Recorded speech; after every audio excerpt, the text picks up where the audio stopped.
Magandang tanghali po. Yun na nga, summer na po, umiinit na, no? So tamang-tama po itong experiment na to. Nandito pa rin po tayo sa chia seeds. I think a couple of days ago, tinry ko po siya, no? Milkshake po yung ginawa ko. So ngayon, gawa naman po tayo ng choco milkshake. So almost the same thing. Ito po yung chia seeds. Half cup po ito ng water. Tapos nilagyan ko po siya ng 1 tablespoon ng chia seeds. Ibinabad ko po siya. I think mga 4 to 5 hours po ito na nakababad. Yung iba po sinasabi overnight.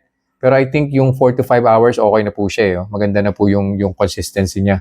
Tapos ito po is chocolate powder. So ito po yung ginagamit ko. Goya Cocoa. 100% pure cocoa powder.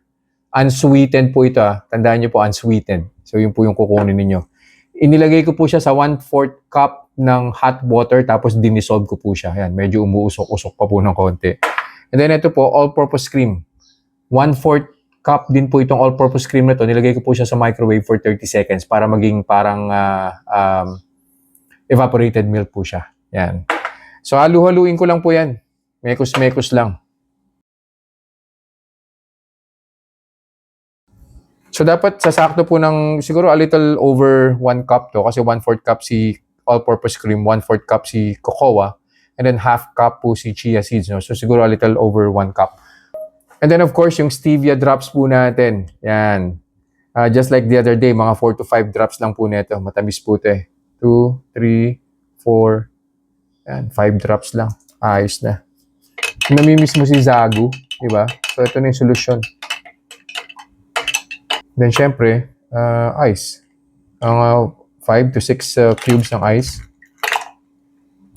Ayos. Inumin ko po ito, tapos babalik po ako after 2 hours. And we'll see kung may gagawin po siya sa blood sugar ko. Of course, i-measure po natin via the Otay CGM.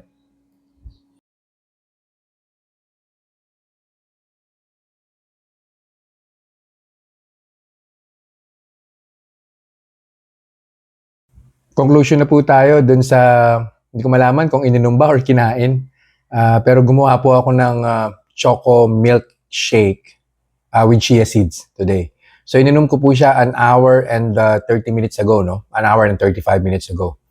Pero bago ko po sabihin yung increase po sa blood sugar, legit po siya. Masarap po. Kung namimiss nyo po na mag-Zagu, halos pareho po siya ng lasa nung chocolate na milkshake ni Zagu, no? Plus yung chia seeds, para na rin pong meron kang inunguya na pearl. So yan. So nag-start po yung blood sugar ko 106. First hour, umakyat po siya, nag-112 po siya. So that's plus 6. And then after 5 more minutes, nag-113. So yun na rin po yung peak, yung 113.